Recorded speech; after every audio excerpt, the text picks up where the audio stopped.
and welcome back to another episode of Alt-Right 101. I'm joined by my co-host Mark Collet, and this week's episode is a follow-up to last week. Given that last week we discussed the attack on masculinity, I thought this week it would be good to talk about the recent attack on femininity. Some people might be thinking, what attack on femininity? Women have greatly benefited from the 20th century. In many ways this is true.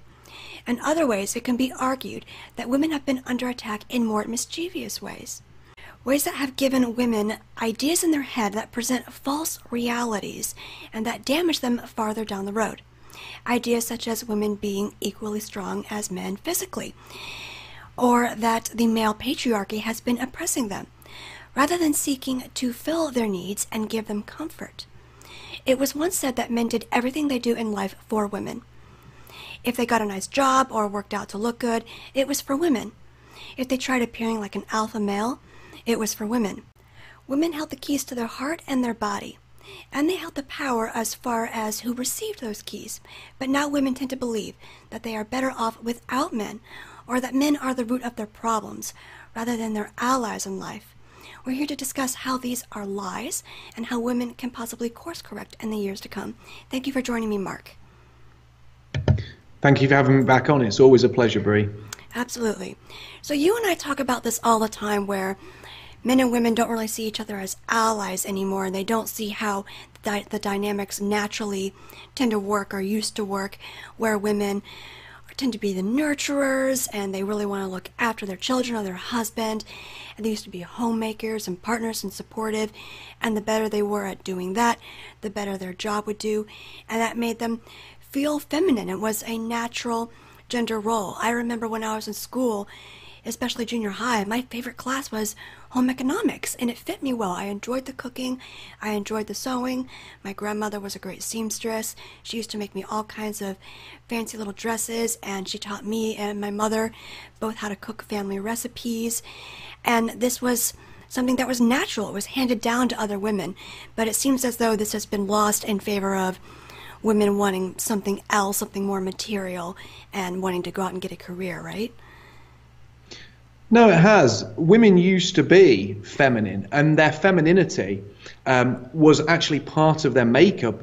There's often this sort of very damaging idea that femininity is something that's pushed or was pushed upon women by men, but that simply isn't the case. Women evolved to be feminine. They evolved to embrace their natural gender role, and for Western women, for women of European descent, that was actually tied to their evolutionary path. You see, when we were living on the edge of ice sheets tens and tens of thousands of years ago, men and women had to come together. They had to work together and stick together. They had to form couples, and they had to form couples not only to survive, but to ensure the survival of their offspring. You see, I often say when I talk about this, imagine if you had a woman and she had nothing. She was completely naked and she was being dumped anywhere in the world in November.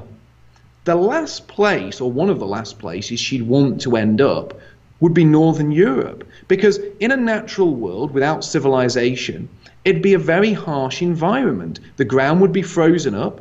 The fish, the birds would have migrated, many animals would be hibernating, the crops would have long since withered, the leaves would have fallen off the trees, and she would find it very difficult to survive on her own, let alone if she was caring for a child at the same time. In fact, neither a man nor a woman could care for a child and look after themselves on their own in those harsh winter months. It would be very, very difficult. So men and women, when they came together, when the woman gave birth, they had to stick together for their offspring. And if they didn't stick together, their genetic lines would die out. People who tended towards promiscuity, people who abandoned their partners, people who went their own separate way, died, and their children died with them. But those who stuck together, those who tended towards monogamy, they survived, and they ensured the survival of their offspring.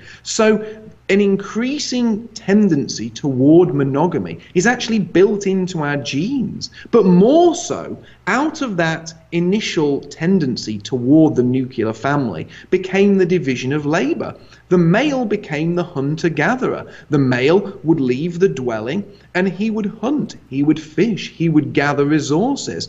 Whereas the woman, she would stay in the dwelling and she would tend to the children and she would do tasks within the dwelling. Now, it's very important to note that the things the male did, the creation of tools, hunting or fishing, they were usually tasks that had to be done in isolation. And what I mean by isolation is you can't create tools and hunt at the same time as creating the tools you're going to hunt with, or you just end in spectacular failure. You can't do both at the same time. You have to focus on creating the tools, then you have to focus on hunting. That's the way it works. However, the tasks that women did in the home were things that they often did multiple of at the same time. So tending to the children, feeding the fire with fresh wood, cooking and tidying the home would often be done interchangeably at the same time. So whilst men became very good at focusing on one task in isolation, women developed their trait of multitasking. And that's why people often say women are the best multitaskers. And men and women developed these gender roles, which are completely natural and healthy. Men became masculine. They were the hunters. They went outside. They were brave. They were courageous. They were hardy. Whereas women stayed in the dwelling and they developed different traits. They became motherly. They became nurturing. They imparted compassion to their children. They became great multitaskers. And really, when you look at that unit, that basic family unit, the man and the woman, the two come together and become more than the sum of their parts because they both cover each other. The man provides what the woman doesn't provide, and the woman provides what the man doesn't provide. So together they become a more rounded unit, and that's very important. Now, obviously, we talked last week about how men are losing their masculinity, about how our enemies are trying to take the male traits away from men. But our enemies have also done the same to women, but in reverse, really, because they're taking away women's femininity and the things that make women great. They are taking away things that women naturally evolved to be and replacing them with other things that aren't feminine, that aren't good, that aren't virtuous, and actually damage the female and force her away from her male counterpart. And again, this is another one of those insidious attacks on Western civilization, because again, this attacks the family unit, it forces men and women apart, and it has a massive negative impact on the rearing of children and the Western birth rate. I've seen that a lot over here as well, as far as how it's really weakened women, and this idea that they don't need a man and that the construct of a husband and a wife and taking care of the children is actually like a weakness, or it's something that's old-fashioned. What do you want to do? You want to go back to the 1950s? Is that what you're saying? Back when women were oppressed because they were in nice pretty dresses and they were expected to be virtuous and they were publicly shamed if they didn't do those things. Now, if a woman isn't going out there with like a butch haircut, making just as much as her husband, hoping to bring in that income, then she's considered weak. So all these things that used to really attract men, things such as being a virginal, traditional woman who had these homemaking skills, I've seen people, especially in pop culture, just denigrate that to the point where it's considered a weakness. If you look at people like the atrocious Chelsea Handler, I saw her on a show a while back where she looked at her audience and said, I really want to move to like Sweden because it's so progressive and you don't have to be married in order to have children, and it's really progressive in that way, and isn't it wonderful? So you're basically saying that women are stronger when they're not married. Women are stronger when they do things on their own and when they don't have that combined resource in order to rear children to a really good degree where they have a mother and a father in the household. The man has the discipline, the woman nurtures, and I've seen firsthand how this really badly affects women. I used to have a couple of friends who were single mothers, and they would spout all the time, I'm an independent woman, I have my own job, I have my own money. But the thing is, I would always hang out with these people on the weekend when they were tired, exhausted. They couldn't discipline their kids because the kids just didn't listen. They needed that male role model in there to tell them, no, you listen to your mama. You have to go tell your mother how nice the house looks and thank her for the meal that she cooked. I saw them on weekends when they were exhausted from their job, and they would throw back the bottle of wine, maybe have a little bit of marijuana upstairs, because their anxiety was so high. And I remember looking at one of these friends of mine, former friend, and saying to her, look, don't you think you might be happier if you and your boyfriend got married and he was here all the time and you had that dual income to bring in resources? You wouldn't have to work so hard. Just the other day you were telling me how you had to run to the grocery store and get your kid all set up to come with you because you couldn't leave him home alone. You'd have someone in case that happened where you could just go do that, and you'd have someone else to look after your child. Don't you think you'd benefit from that? Can't you see the benefits of having that partner in the home? Can't you see that would make you a stronger family unit and provide someone for your kid to look up to? And I could see your eyes just roll back like, how dare you? How dare you suggest I can't do this on my own? So we've made a situation where women think they are stronger without that unit, and having that unit is actually considered to be a weakness. It is, and women who are like that are sort of deeply unattractive, really, to men. And I can honestly say that the natural order of things, women look for a man who is a powerful protector, who is a provider. When a woman looks at a man, she usually looks for an older man, a man who has got a good standing in life, a man who can not only protect her and look after her and provide for her, but she also looks for a man who is going to provide for her children. She also looks for a man who can look after them, who will be a good role model, who will be strong, who will be a disciplinarian, and who can keep the family unit together. Equally, men look for women who are nurturing, who are motherly. They usually want a younger woman, an attractive woman. And there's always been that very natural playoff between the sexes, where a powerful man will have an attractive younger wife because he will want lots of children, and she will want the powerful older man because he can protect those children, he can be a disciplinarian, he can impart knowledge, and the two come together. And that is how great families are born. And there's always been that trade-off. And now that trade-off is being destroyed and being replaced by the single-parent family. Because as you so rightly said, these women want to do it on their own. But when they throw away that nurturing and motherly side, when they say they don't need a man, unfortunately, the child loses one half of that important component of their childhood, which is the discipline of the father, which is a male role model. And again, this is another insidious attack upon the West, because when you take that male role model away, as we said last week, especially for young boys, it is catastrophic, because then they grow up without a sense of what it is to be a man. They lose their primary male role model. And I've noticed this a lot, particularly with, again, pop culture or people in politics. Whenever there's an older man that openly admits he wants a younger woman, maybe a virginal woman, and they see this man maybe in his 30s or 40s dating a younger 20-year-old, to me I'm like, yeah, naturally. Because I remember when I was young and I thought older men were more attractive because they had their act together. But now for a man, perhaps in his late 30s, early 40s, to want to go with and maybe a little bit inexperienced and younger woman, that's almost considered like a perversion. Like, how dare he? He's like maybe a predator or something because he wants a woman that's young and fresh and untainted and unsoiled. And to me, there's a certain beauty in that, because a woman like that is young and fresh and able to look after babies. She has more energy, and she hasn't had her heart smashed by some playboy. But now we look at men who want those type of things, and we generally consider them to be perverts. It's kind of a backwards way of looking at it to me.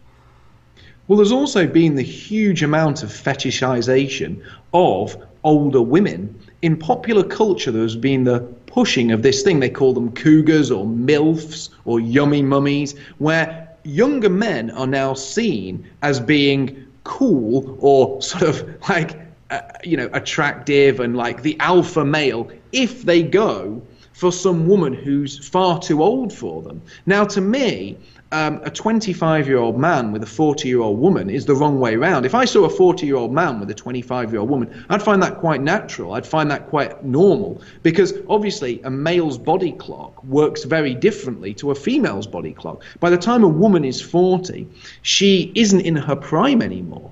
But a man can be moving into his prime in his mid-30s up to his mid-50s. That's really a man's prime. It's when he's at his peak ability to earn. It's when he's got enough knowledge to have his life in order. It's when he can actually be a fantastic father and role model, because he's got his impulsive younger urges out of the way by now. He's in a perfect position to protect and nurture not only his wife or partner, but also his children. But for a younger man to be going with a woman who's going into her 40s, who he can't have children with, who basically is something more of a fetish, something more of a fantasy that's been pushed upon him through either watching porn or watching Hollywood movies or watching things on television, that to me is completely the wrong way round, because that couple is far less likely to be able to have children, because she is out of that phase when she will be the most fertile, or will be likely to be able to have more than one child. I mean, at best, she's going to have one child with him, but she's not going to be having those large families. And again, this is the way our enemies reverse the natural order of the world. So you have young, virile men chasing older women, but men who are in their prime, who could look after and nurture a woman in her mid-20s and make a great wife out of her, basically they're shamed for that. People pour scorn on men who want to do that, who want to work within the natural order of things that worked well for generations in Europe. That's pushed out of the way and things are reversed, because our enemies want to reverse everything that's natural and healthy and has stood us in good stead for generations and replace it with the very opposite, because in effect, that does us great harm. And again, we see the ultimate kind of harm in this case, because it reduces the Western birth rate. And you mentioned something that I really wanted to touch on more, which is women that enter their 40s, or they're in their late 30s, getting into their 40s, and they think that it's okay to go with a much younger man. It's okay, we can still have children. This is something that drives me insane about women, because I've seen it firsthand. Unfortunately, all women need to hear this, particularly if you're young, your sexual market value does start to decline, which is why a lot of women, at least in the old days, would get married in their early 20s, because those really good suitors aren't going to be there when you're in your mid to late 30s going in your 40s. They get scooped up by the young ladies, and your sexual market value is going to decline, which is actually a natural process, because if you were to get married when you were younger, when you're really energetic, you will have someone there to look after you when you start going into old age and as your children get older and as your roles shift a little bit. And that is completely normal. But we've made it where young women will push aside everything in pursuit of that career. I see this particularly in universities and in the 60s with sexual liberation, where women would be very loose with their bodies, and it would be encouraged for them to be very loose with themselves and considered to be progressive to experiment. And don't worry about having children. You can push that off, even though your eggs start dying, or at least start going downhill a ways after about 35 or so. But don't worry. You can push that away. Don't think about it right now. Have that career. Go with sexual liberation. And men reap all the benefits of that, because women are sexually liberated. They're willing to have sex with you and willing to go out and party a whole lot. And men will get the benefits of that. Some other women will get unplanned pregnancies, and you have the cycle of single parenthood. And then one attitude that I see from young women that drives me insane, and men have caught on to this attitude, ladies, is that I'll go to school, I'll have lots of fun, I'll date lots of guys, I'll have a few one-night stands. Every girl should have. I actually had a friend say this to me once, same former friend. You should have a one-night stand, Brie. Just see what it's like. And I see women do these things and they play around, they're sexually liberated, and then they get to be in their older age, late 20s, early 30s, maybe later 30s. I'm ready to settle down now. I'm ready to maybe have kids now and have a guy take care of me, and my hair needs to be cut. I need someone to help me get my hair cut and help me get it colored. Where's my man who's going to take care of me now? Men have caught on to this, and they find it extremely insulting that a woman wants to go have her fun, and then she'll settle for you, a good guy with a good job down the road. So that's not a good game plan, ladies. Have you seen this overseas, Mark? What you're saying is so spot on.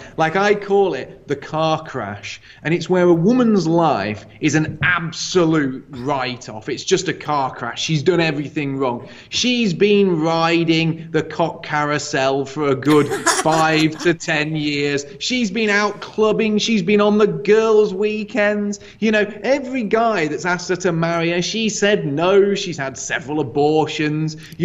Everything's been a complete state. There's pictures of her all over Facebook. The ones that her friends have taken a cheeky snap of them when they're on the toilet in a nightclub or holding their friend's hair back when there's sick spilling out of their mouth. And, they've done all these wild things. And they're like, I've had enough of those nights now. I want snuggly nights on the sofa. I want you to be my man. So basically what they're saying is, I've driven my life into the wall. It's a complete car crash. And now I want you, the slightly older man, who's got his life in order, who's got his own place, who's got a nice job, who's got some savings, who's looking for a woman that he can pool his savings with and buy a little house and settle down and have a family. And he's generally been quite good. He probably hasn't had as many sexual partners. He's not into the clubbing. He likes a quiet night in or a walk in the country on a Sunday morning. So car crash woman comes to him and is like,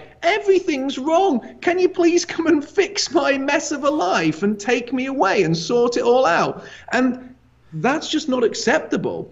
And what makes this worse is I can forgive a certain number of crazy behaviors, when women are in their very early 20s. So if a woman comes to me and she's like, look, Mark, I'm 24 and I've done a couple of silly things, but I'm still near my peak and I realize I've gone a bit off the rails, but I'm working on it. Yeah, okay, everyone gets a second chance. But when a woman comes to me and she's in her mid to late 30s and she's like, my life's been a complete write-off, and just yesterday I decided that enough's enough. I'm not snorting any cocaine anymore. I'm not smoking 20 cigs a day, and I won't be drinking 4 bottles of Prosecco before I even go out on a Friday night because I'm going to sit in and you're going to buy us a Chinese. No, love, that isn't happening. I'm not cleaning up that mess. You can shuffle off and find a beta male and you can sponge off him. Because I can tell you this now, I'm no MGTOW, but I'm also no cleaner. And the other thing with the sexual liberation that you so rightly brought up is these women, they've had multiple abortions. They have often had multiple children to multiple different men, sometimes to men of a different racial group.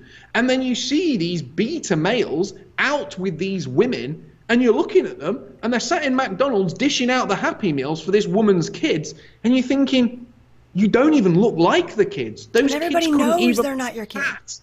Well, I just look at them and I laugh. I just think, how could you end up in that state, mate? How could you end up? You're her cleaner. Yeah, you're her cleaner. And the thing is, you've got to look at these women as well and think like this, because this is how I think, and usually I'm quite good at coming up with little quips like this. But would this woman have actually shown you any respect if her life wasn't in this mess? And the answer is no. And if the answer is no, she's not the right woman for you, because she's just using you.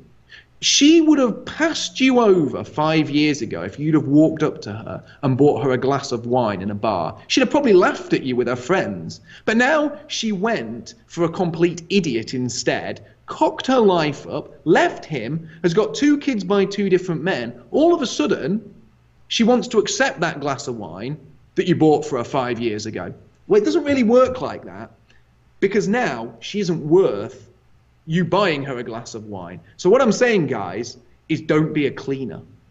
Find a woman that you deserve and do not entertain these crazy ladies. Because believe me as well, this is a big tip, a big tip. You'll often hear, especially when you buy things like on eBay or Gumtree, people often say, I've got this cracking deal, I can't wait for it to arrive. And when it arrives, it's total crap, total crap. And you just say to them, look, mate, if it looks like it's too good to be true, it probably is. So if you meet some woman in her late 30s and she's got model-esque looks, she tells you she's got a great job, she tells you she's got no kids, she tells you that she's got her own place and everything's going for her, it might be too good to be true. You see, women like that tend to get snapped up in their early 20s. Yeah. If they get to that age and they seem to have everything in place, but no man has ever asked them to marry them. There's usually no a reason why. Yeah, it's they're insane. They have got something so badly wrong with them. They've got such a dark side. You see, and they'll be great at first because these women have had a long time to work out their little skills. They've had a long time to work out putting on this front of being great. But they're the woman who you think is wonderful. But 2 months down the line, you wake up in the middle of the night and she's seen a message on your phone from your friend, which she's misinterpreted it, and she's standing over you, burning your favorite suits. She's trashed the flat, and you're like, how's this happened? Why didn't I see this coming? Mate, you were dating a 39-year-old supermodel who's never had a lasting relationship. If you couldn't see the madness coming, you need to go back to school and learn the lesson. So watch out for that. Because believe me, good women do get snapped up early. Good women do get snapped up early. And I've met, and it's quite sad. It's quite sad because I don't actually hold these women completely to blame. I know we've had a good laugh at their expense, but these women's minds have been warped by our enemies. Yeah, that's true. And I do meet these women that are very attractive. I meet women who are like 35, 36 and think, wow, she's good looking, but she has a problem. She's coming in, she's drinking 2 bottles of wine a night, she's smoking 20 a day, and she's never managed to hold down a man because she's always been told that living that lifestyle is cool. Yeah, like Sex in the City, like coming home with a martini. Exactly, exactly. And that Sex in the City poison has ruined a generation of women. And that's something that women really need to hear too. I know we've really, as you put it, slagged it off on women and kind of insulted them and told boys to look out. But women, same thing. Look out for this propaganda because it is everywhere. They put things like Sex in the City right in front of me when I was a kid, just entering high school. And then things like True Blood with all kinds of degeneracy in it, telling young women, this is how it works. You can have the great job. You can have the lifestyle in the city. You can go out with your girlfriends each night and have a martini. You can have multiple sexual partners, and then later on in life, you're still going to find that nice lawyer or banker who's going to want to marry you. Here's a hint, ladies. The good guys get snapped up just as quickly as the good girls do. And there's generally, population speaking, a shortage of men compared to women. So the last thing you want to do is go out there and be really degenerate and wear skimpy little clothes. Because, yeah, you might get the attention from the guy in the bar, but the guy who's going to want to look after you later on in life, when your looks, sorry to say, genetically will start to fade, that guy's not going to look at you and think the girl throwing up over the toilet wearing the skimpy dress, that's a good investment. You got to think about your future. You got to think of your future as an investment. And wearing those clothes, trying to be like the Kardashians, taking the skanky pics of yourself, sending your boyfriend all kinds of sexual pictures of them being shocked when they get on the internet somehow when you have a nasty breakup. That's not going to get you anywhere. That's one of the things that drives me crazy, just as an aside, about Jennifer Lawrence, where she took these sexual pictures of herself and then is shocked when they end up on the internet and her phone gets hacked. It had already happened to several other women, celebrities in general, having their phone hacked, finding these sexual pictures, And then Jennifer comes out saying, well, my boyfriend can look at porn or he can look at me. If your boyfriend is looking at porn, game is over already. And if he's going to have to choose between you or the porn, he's probably going to look at the porn. So don't be deluded, okay? If a man, you're going to make a man work for it. There's still virtue in making a man work for it. And if you have to send nudie pictures of yourself to entice him, and then you get caught doing it or it gets out on the internet, and sorry, men see that kind of thing. And they don't think of it as sexy. They think of it as degenerate, or at least the right man will. And then you don't get to fall back on, well, you're victim shaming when that happens. You don't get to fall back on that. Ladies, stop taking those nude pictures on your phones. Please. Please stop doing that. Sorry. I had to go off on a rant. That was brilliant. And I'm pleased you brought up the Kardashians, because to me, they are a family of professional skanks. Yes. That is their job. They are the professional skanks. And they have set the precedent that has ruined a generation of young women. You see, they started this crazy selfie culture. And that's really affected a lot of young girls. We talked about how social networks affect young men. Well, social networks affect young women in a different way. Oh, wow, do they? Especially Instagram, right? And everyone's putting on a false vision of what they should be. But this false vision involves being skanky, being materialistic, and putting forth a false ideal of what their life is and a false vision of what their life is. So now everyone's competing to pretend they live this celebrity lifestyle. They go out for dinner. You have to take a picture of the food.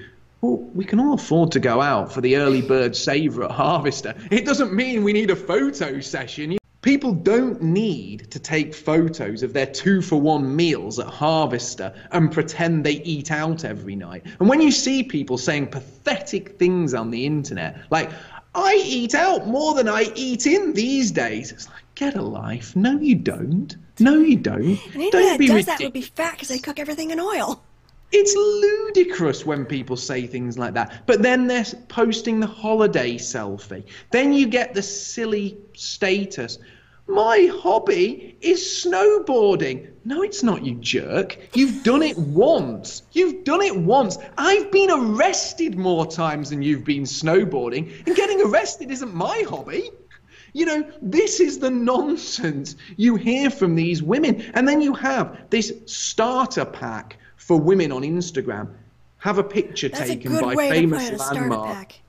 You know, have a picture taken of your meal. Picture of you in a bikini. Picture of you with an exotic animal. Elephant, tamed tiger, large lizard. You know, what's your picture going to be? And they're all trying to keep up with the Kardashians. But all of this pushes this grotesque materialism. And it never makes them happy, because they're always trying to put on the next faked picture for Instagram. They're always trying to get one up on their friends to prove that they're more hedonistic, more individualistic, more materialistic. But they're not doing the things that would really make them happy, which is having children, raising a family, being in a loving relationship, having those meaningful human interactions that last a lifetime. Instead, it's all about the moment. And the problem is, and this is a massive problem, that when you create a world where everyone's taking selfies and everyone wants to stand out from the crowd, every girl has to do increasingly crazy things to stand out in that crowd. So what might have been crazy or eye-catching a few years ago, like a low-cut dress or, you know, a pair of legs on show with a pair of stiletto heels, that's now passé. That's nothing now. So now you have women walking down the street baring their breasts with stickers covering their nipples, or girls bending over backwards, you know, in a bikini, so you can literally see everything as they bend over a bar, wiggling their legs with their bum in the air. And it literally leaves virtually nothing to the imagination. And if you criticize, you're a monster, right? And if you criticize, you're a monster. But the fact is, these things are really what would have been considered softcore porn a few years ago. Women are showing these increasingly crazy pictures. Then you get pictures of people indulging in drug abuse. You get people going home going home for a one-night stand, filming it or taking pictures of it, and these get on the internet. Ew, and then is that a thing now? Yeah, leaking your own sex tape for attention is now a thing. And this is how degenerate the world we live in has become. But the fact is, it's all based around attention seeking. It's based around the need for constant attention.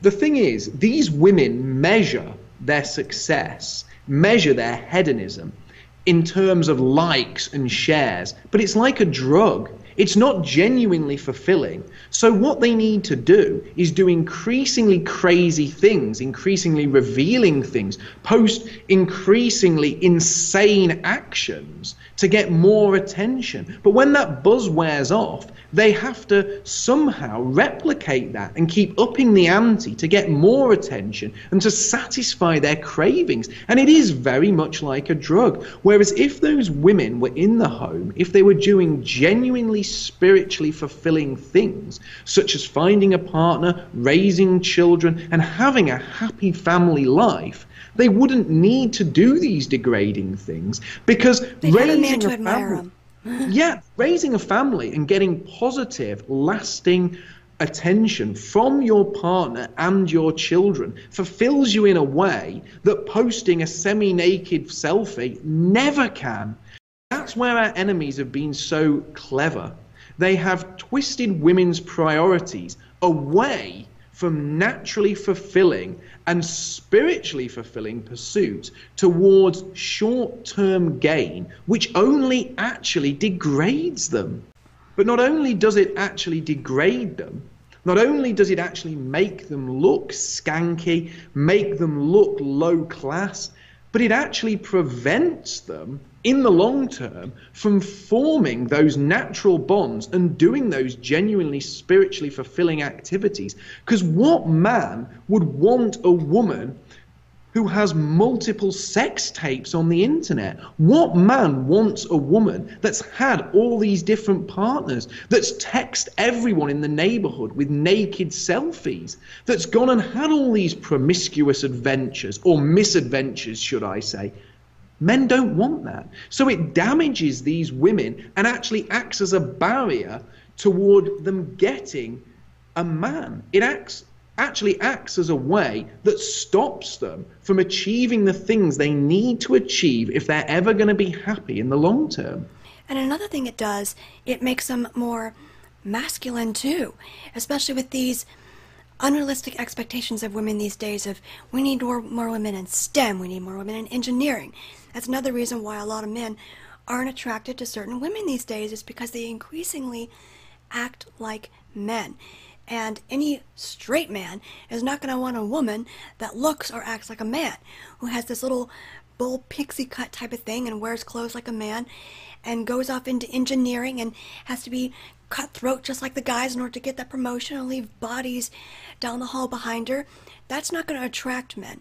Generally, in that situation of a woman who actually likes mathematics and science, I've seen this firsthand. They'll go into that science or engineering department at university. All the guys will look around and be like, holy crap, there's a girl, right there. I gotta snatch her up. She's into what I'm into. I need to put a ring on that. I need to get that girl on a date. And I've seen it so many times where these girls will get married right outside of school. They'll get that degree, and then maybe they'll get a job for a few years, but then they start to have kids, and they like being at home, and they don't want to put their kids in daycare. Don't put your kids in daycare, girls. And then they realize that they don't want that life anymore. But the women who are pretty masculine and don't get the guy because they've acted masculine throughout their life, they go on to be very unhappy. And yeah, they'll make money, they get materialistic type of items, but men see that, and they don't see a feminine woman who can look after things at home. They see a woman who wants to work, who wants materialism, a woman that's not going to create a nice household for him. And I do respect certain women that are out there and working in the field and doing good things. For example, women like Ann Coulter, she does great work. I really admire her. She probably wouldn't make the best mothering figure because she's quite cold, so of course it doesn't apply to every woman out there. But generally speaking, the women who shout and cry the most about there being more women in STEM or whatever, most women who go into those fields will get snatched up pretty quickly by a man. And any woman that goes further in those fields, men are going to generally be attracted to them very much because they are career women. Any man that wants a woman to have babies is going to know that she has her career as a priority. And I'm sorry, ladies, that's just what men see. That's what they're going to be thinking. No, of course. And this is one of the major negative impacts of feminism. Feminism has pushed women into the workplace. It has made women more materialistic. And this push for women to go into the workplace and for women to compete with men in the workplace has caused a massive change, not only in the way women think, but in the way they act and the way they present themselves. You see, the workplace is overwhelmingly masculine, especially in most industries. And if women go into these industries and they want to compete with men, and remember, men and women are complementary pairs, so men and women shouldn't be competing with one another. They should be complementing each other. They should be coming together. But if men and women start to compete against each other on the male's home ground, which is in the workplace, women have to jettison their femininity. Women have to give up on their natural feminine nature, and they have to suppress their natural female callings in a vain attempt to become more masculine, to become more manly, so they can compete with their male counterparts. And that has a profound effect, because women then focus on their careers. They think like men, they try to act like men, so that not only makes them less attractive to men, it not only makes it so men are less likely to go after them, but it also means they have the wrong priorities in life. When I see women who are pursuing a career, when I see women who say they're career-minded, they're career women, they're career-centric, they're ambitious, their biggest goal in life is to go as far as they can with their career, I always think, how soulless. I always think, how is that going to stand them in good stead in later life? You see, when they do retire, when they're 60, what are they going to hold on to? Because it's not going to be their children or their grandchildren. It's not going to be happy family gatherings where they're watching their grandchildren run and play, and their grandchildren are running up to them like, "Grandma, look what I made for you." What's it going to be? Sat alone, surrounded by 9 cats, reminiscing of the time when you won Employee of the Month 2 months in a row. What a sad existence that will be. What a horrible, soulless existence. And the thing is, I could understand if someone pursued a career above family, if that career was going to change the world. If you were working on a special drive that could transport people between solar systems, you know, in the blink of an eye, so that mankind would be able to conquer the stars and literally go to other planets and colonize new solar systems, you'd be thinking, wow, you know, if a woman was doing that and mortgaging the, you know, the will to have a family, for the will to take us to the point where we dominated the galaxy, and everyone was going to remember her for the rest of time. They were going to talk about the drive she created, and she was going to be honored for time immemorial.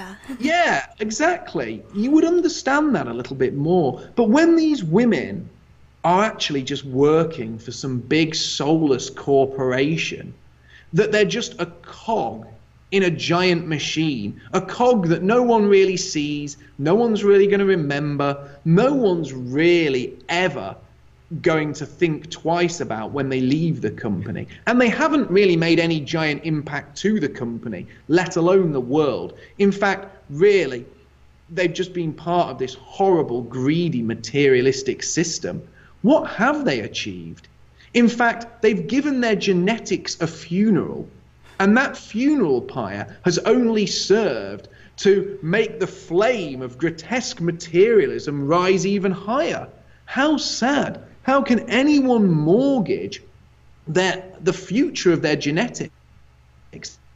Anyone say that the 40,000 years of unbroken breeding that's gone before them should be wiped out so that they can do overtime in a department store office block for a corporation that really doesn't even know they exist, so that shareholders can have an extra glass of champagne at the shareholders meeting.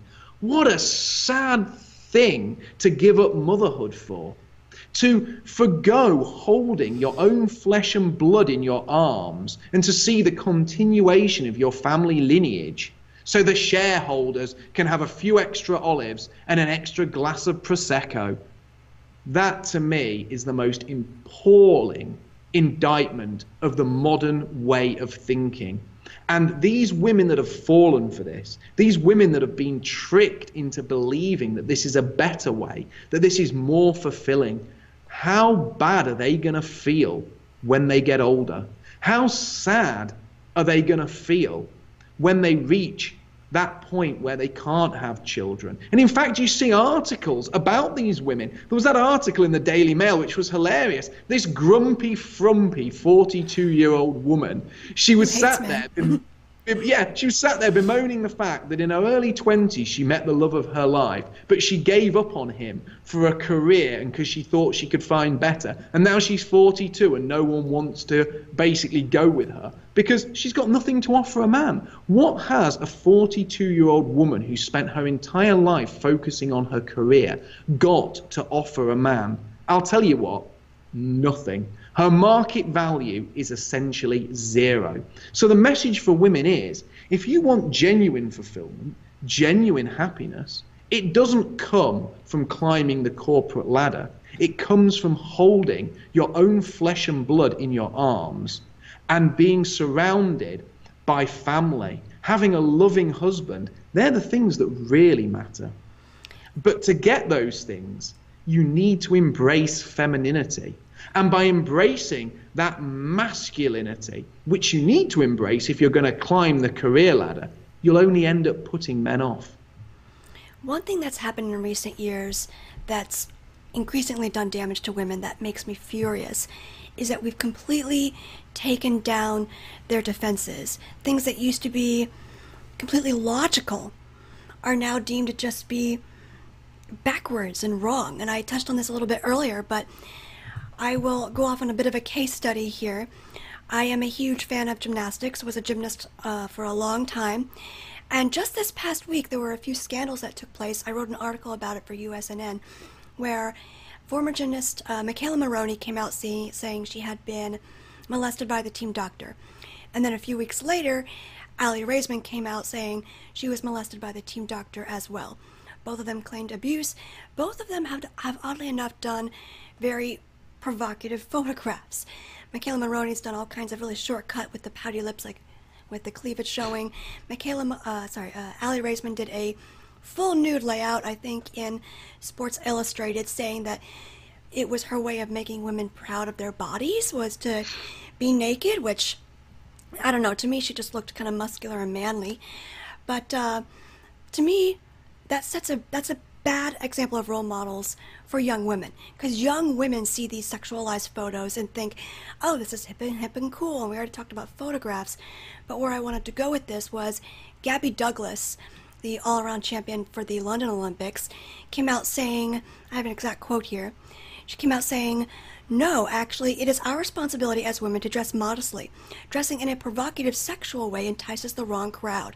And her teammate, Simone Biles, came out saying, how dare you? And the whole internet attacked Gabby Douglas for even suggesting that women should be virtuous and that they should look out for themselves and dress responsibly and modestly. Because here's the thing, dressing that way will entice predators. And we've made it where you can't shame a woman for dressing really sexually. Therefore, if she goes out and thinks that's okay, there are predators out there. There are men that want to hurt you. There are men who are going to see that, and you're going to have a target on your back. And I think that's what Gabby was trying to say. But we've ripped away women's defenses so much that having any kind of situational awareness and applying that into being virtuous and looking after yourself is considered to be morally wrong. And I realize that women wearing sweatpants might get attacked. I'm not saying that doesn't happen. But for women to even realize that perhaps I shouldn't dress really sexually and shouldn't be really provocative because it might entice the wrong crowd, you can't even say that anymore without being publicly just smattered to pieces. We've ripped away women's defense mechanisms in the sense that being skanky is okay, and you can't judge them for it. And if you can't judge them for it, you're free to do so. And if you're free to do so, it doesn't matter who you attract, and you will, unfortunately, attract predators. No, of course, and there's a major line between Western femininity, Western beauty, and putting forward yourself in a beautiful dress or in a very attractive outfit and looking skanky and slutty. And I like it when a woman looks beautiful. I like to see a woman in a dress. But I remember there always used to be a rule for young women, and it used to be boobs or legs. Women, you always used to say they would either show their boobs but wear a longer dress, or they would cover their top half up and show a little more leg. But the rule was one or the other, because the girls who show both are no good. And basically, that was an important rule. But now girls show everything, and it does attract the wrong attention. Because if you come over as classy, but also beautiful and well-dressed, you will attract the right sort of man. If you dress like a slut, you are going to attract men who want to abuse you in one way or another. Men do not want to love and cherish a slut. They're not going to take her home to meet mommy and daddy. No, they're not. And if they do, there is something very, very wrong with them. No man wants to take home one of these girls who has been the town bike and dresses basically like a pole dancer. You know, they might want a few hours of fun with them, they might want to use them, but they don't want them to be their wife. No right-thinking man wants to have children with a woman who is promiscuous, because there are far too many risks associated with that. There is the financial risk of divorce, there is the risk of STDs, and there is also the risk of, is it even your child? Mm-hmm. That's a major issue. And women who present themselves as sluts, women who are role models and present themselves as sluts, who are influencing generations of young women to also do that, are absolutely wrong. And these women who are role models should be covering up. They should be acting in a moralistic way. Because basically, if they're not only putting young women at risk of predators, but they're also helping to raise a generation of young girls who don't understand femininity and beauty. And femininity and beauty isn't masculinity, as we said earlier, but it's also not putting everything on a plate. There is a certain thing that a man has where leaving a little bit to the imagination is attractive. Less is more. It often is. And when I see a girl walking down the street wearing next to nothing on a night out, you might look. It might catch your attention, but it doesn't catch your attention in a positive way. You're not looking at her thinking, oh my God, I'd love to take her for dinner. She could be the one. Wow, I'd love to introduce her to my friends or my family. You're looking at her and you're thinking, she'd be a great 30 minutes of fun. But that's all she'll ever be.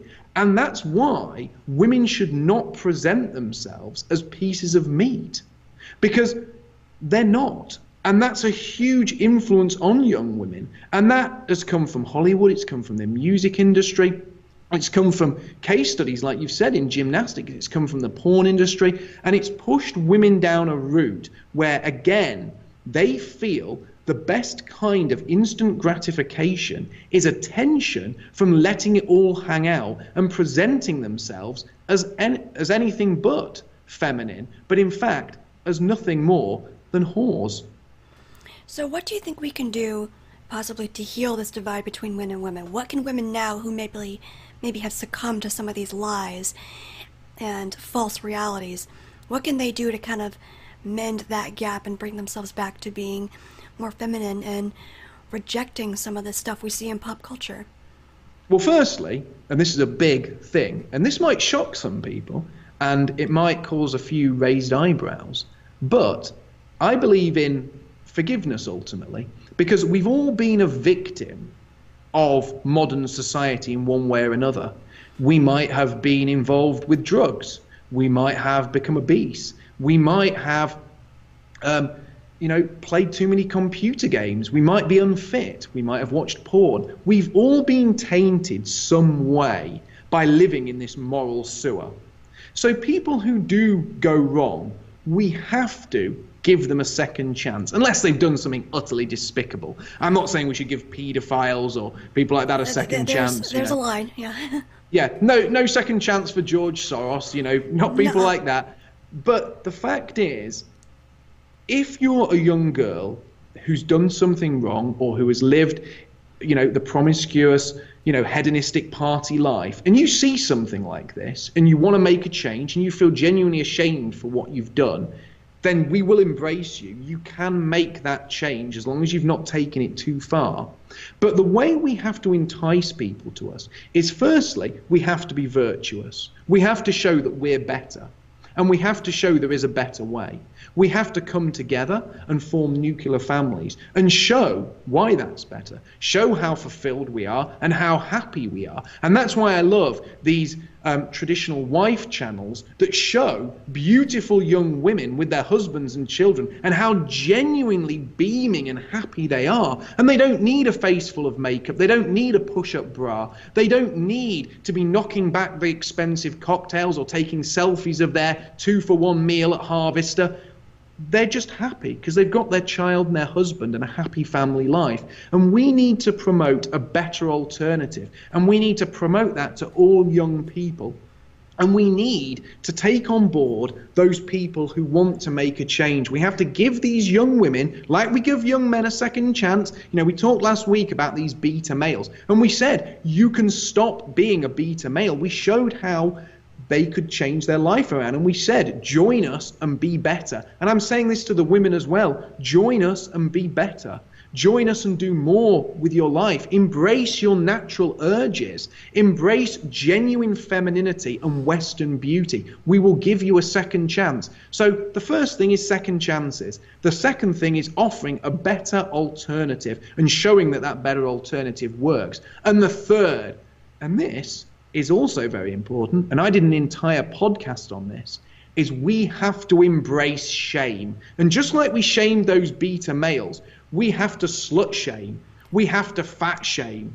We have to shame these promiscuous women. And don't call it victim shaming. Get rid of that phrase. We have to point and laugh. And we have to expose them. And we have to call them skanks. And we have to show them up for what they are. And when we see these 40-year-old women who proudly say they've slept with over 100 men and they're never having children, we have to laugh and we have to mock them. And we have to point out how they've gone wrong. And we have to put shame back on the right people, because shame's been used against us. You're now shamed for being white. You're automatically a racist. You're shamed if you have a traditional lifestyle. Well, we need to turn that shame around and use it how it was meant to be used. We have to weaponize that and make these people feel bad. We have to show them up for being stupid.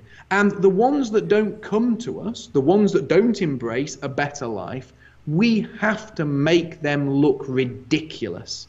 And we have to show up just how it's unfulfilling, just how it's not productive. And these women who are out there sleeping with multiple men into their mid-30s and they're following their career, we're going to point and laugh. And we're going to make them feel stupid. And we are going to enshrine the things that really matter, because that's how morality works. Morality works by praising the good and mocking the bad. And that's what we need to do. We need to embrace what has made generations of Western men and women great. And ultimately, that's embracing morality and the nuclear family. And woe betide anyone that stands against us, because we are going to beat them with the stick of shame. See, I don't even feel like I need to add anything to that, because that was plenty powerful enough. So go ahead and tell my viewers where they can find your work. And if you're not enticed to buy it by now, there's something wrong with you, because look at how he keeps ending these podcasts so powerfully. Well, thank you for having me on again. You can find me on Twitter, Facebook, and I produce my own weekly podcast, which you can find me over on my YouTube channel. You can also read my book, which is called The Fall of Western Man. It's available as a free ebook, and that can be downloaded from www.thefallofwesternman.com. And you can also buy it in hardback and paperback. So thanks for having me on again. It's been a great evening, and I'll look forward to next week. And I am Brie Fauché. You can find all my material on www.briefauché.com. There's a video version of this podcast on YouTube, as well as my main website and 27crowsradio.com. Until next week, take care, everyone. Bye.